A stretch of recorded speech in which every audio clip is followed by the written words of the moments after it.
नमः शिवाय। आपके इस वीडियो पर आप एक चार्ट देख रहे हैं। जिनको एस्ट्रोलॉजी आती है वो ज़्यादा इजीली समझ पाएंगे, लेकिन जिनको नहीं आती है वो भी समझ पाएंगे इस कॉन्सेप्ट को। इस चार्ट में आपको 12 घर दिख रहे हैं, सब पर एक एक नंबर है। अब हम बहुत इंपॉर्टेंट कुछ चीज़ डिस्कस करने वाले हैं एस्ट्रोलॉजी पर। आप 8th हाउस को ध्यान दीजिए। 8th हाउस डेथ का हाउस होता है। हम एक सोल की जर्नी को देख रहे हैं कि सोल कैसे जर्नी करती है। आपके चार्ट में सन आपकी सोल होती है। सोल चाहती है जहां से आई है वहां जाकर मिलना। आप कह सकते हो कि गॉड से जाके मिलना चाहती है सोल। लेकिन कुछ चीजें हमारी ऐसी होती हैं, कुछ गलतियां ऐसी होती हैं कि बार बार हम इसी लूप में फंसे रह जाते हैं और अर्थ पर कंटिन्यू हम जन्म लेते रहते हैं, या कुछ लोग जन्म भी नहीं ले पाते हैं बहुत ज़्यादा गलत होने की वजह से। तो 8th हाउस में जब आपकी डेथ होती है तो नेक्स्ट हाउस होता है 9th हाउस। जुपिटर के कंट्रोल में 9th हाउस होता है, जो कि कहीं ना कहीं देखता है कि आपके कर्म कैसे हैं। अगर आपके अच्छे कर्म हैं तो जुपिटर डायरेक्ट आपको 12th हाउस तक पहुंचा देता है। आपके 10th और 11th आपके स्किप हो जाते हैं।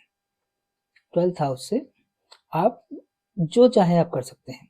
दोबारा से आप अच्छे इंसान बन के इस अर्थ पर आना चाहते हैं, लोगों का भला करना चाहते हैं, संत बनकर आना चाहते हैं, या फिर आप डायरेक्ट आत्मा परमात्मा से मिलना चाहती है, वो डायरेक्ट जा सकती है आपके अगर अच्छे कर्म है। 9th हाउस को ही स्वर्ग कहा जाता है।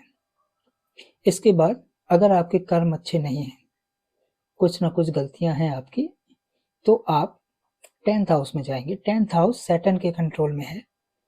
इसको नर्क भी आप मान सकते हैं कि यहाँ पर नर्क है, आप अपना नर्क भोगते हैं। इसके बाद आपको मौका मिलता है 11th हाउस में शिफ्ट होने का। 11th हाउस राहु के कंट्रोल में है, डिजायर का हाउस कहा जाता है इसको। अगर आपकी कोई डिजायर रह गई है तो आप कोशिश करोगे दोबारा से इस अर्थ पे जन्म लेने की, और राहु ही वो है जो आपको दोबारा से जन्म लेने के लिए हेल्प करता है आपकी।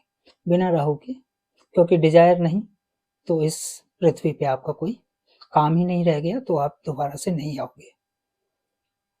डिजायर आपकी फुलफिल जैसे ही होती है, आप चाहते हो अर्थ पे जन्म लेना, क्योंकि राहु के कंट्रोल में है, राहु सैटर्न का एजेंट है, तो सैटर्न आपको अप्रूवल देता है।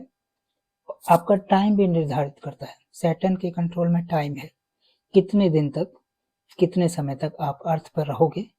आप इस डिजायर को पूरा करने जा रहे हो, आप जाओ। फिर इसके बाद आप 12th हाउस में शिफ्ट होते हो। 12th हाउस जुपिटर के हाथ में है। केतु भी कंट्रोल करते हैं 12th हाउस को। जुपिटर के एजेंट केतु, आप कह सकते हो कि अगर आपकी डिजायर अच्छी है तो आप सीधे 12th हाउस से, आपको दोबारा जन्म लेने की जरूरत नहीं है।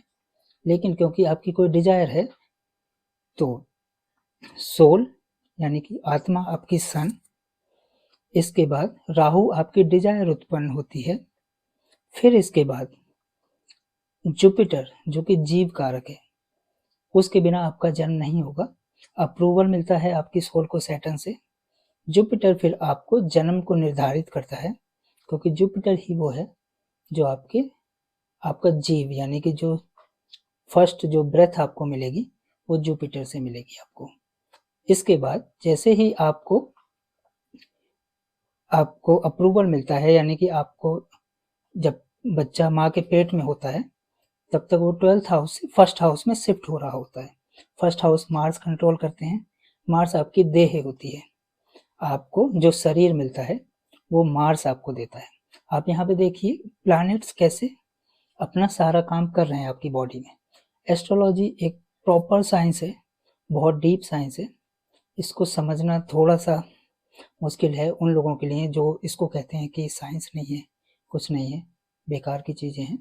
जब आप फर्स्ट हाउस में, आपको मार्स आपको देह देता है, आपका शरीर मार्स के हाथ में है। जुपिटर से आपको ऑर्गन्स मिलते हैं जैसे लीवर। फिर वीनस आपकी लाइफ में आता है, वीनस आपकी किडनियाँ। तो इस तरह से आपका पूरा शरीर जनरेट होता है। सारे प्लैनेट वहाँ पे आपकी हेल्प करते हैं, लेकिन आए आप उस डिजायर की वजह से ही हो। तो साथ के साथ आपको सैटर्न के दो एजेंट मिलेंगे, राहु एंड केतु। जहां भी राहु प्लेस्ड होगा, आप समझ जाइए डेथ के टाइम पे आपकी ये डिजायर थी, उसी हाउस से रिलेटेड आपका अटैचमेंट रहेगा। लेकिन साथ के साथ आपको केतु भी मिलेगा, यानी कि गॉड के एजेंट। आपने कहानियां सुनी होंगी, गुड एंजल बैड एंजल। आपके साथ दो एंजल हमेशा होते हैं, एक बैड और एक गुड। केतु आपका लिबरेशन चाहता है कि कभी भी आप पर्टिकुलर उस चीज से छूट जाओ। हमेशा आपको 360 डिग्री अपोजिट हाउस में आपको केतु मिलेगा। जहां भी केतु है वो चाहता है कि आप केतु को पकड़ो, और आप इस दुनिया से, आत्मा हमेशा केतु से ही कनेक्ट होगी। आत्मा परमात्मा से केतु के थ्रू ही मिलेगी। लेकिन बहुत ही कम 1% या उससे भी कम लोग इस चीज को समझ पाते हैं। ज्यादातर लोग वही राहु के जंजाल में फंस जाते हैं, और जब उनकी डिजायर इस जन्म में पूरी हो जाती है तो फिर एक गलती करते हैं कि वो अगले जन्म के लिए फिर से और डिजायर अपनी जनरेट कर लेते हैं, इसीलिए वो घूमते रह जाते हैं। केतु को अगर आप पकड़ोगे, केतु यानी लिबरेशन, वो चाहता है कि छोड़ो चीजों को। जिस हाउस में केतु है वो छोड़ना चाहता है, सारी चीजों को छुड़वाना चाहता है आपसे। तो आप केतु को पकड़ोगे तो आत्मा हमेशा सेटिस्फाइड रहेगी। लेकिन माया है ये दुनिया, तो इतना आसान नहीं है सब कुछ। राहु इस तरह से आपके माइंड को कंट्रोल करता है, इस तरह से आपको चीजें मिलती हैं। आपको सैटर्न भी टेस्ट करने आता है टाइम टाइम पे। आपने देखा होगा ढैया, साढ़े साथी, ये सब सुना होगा। वैसे भी सैटर्न आपको देखता रहता है हमेशा राहु और केतु के थ्रू, लेकिन वो टेस्ट करने आता है। तो जो आपने प्रॉमिस किए होते हैं बर्थ लेते टाइम, सैटर्न वहां पे देखने आता है कि आप वो प्रॉमिस फुलफिल नहीं कर रहे हो, गलत जा रहे हो। तो आपको उस तरह से रिजल्ट मिलते हैं आपके जीवन में भी, जब आप जिस टाइम पे जिंदा हो आफ्टर बर्थ। तो ये पूरा चक्र इस तरह से चलता है आपकी लाइफ का। तो मेरा तो यही कहना है कि केतु को आप जितना साधेंगे, भगवान आप पे उतनी ही कृपा बरसाएंगे। और प्लानट जो चाहता है आपसे वो आप कीजिए। बस थोड़ा सा राहु को आपको देखना है कि राहु आपकी डिजायर पूरी कराने तो आया है, लेकिन कहीं ना कहीं आप दूसरी डिजायर ना जनरेट कर लें इस जीवन में। जो मेरे गुरु हमेशा कहते हैं कि एक टॉफी खाने की डिजायर आपको 1000 सालों तक, 1000 जन्मों तक आपको घुमा सकती है इस अर्थ पर। तो डिजायर जितनी रहेंगी उतनी आपके लिए प्रॉब्लम है। God bless you all, thank you so much.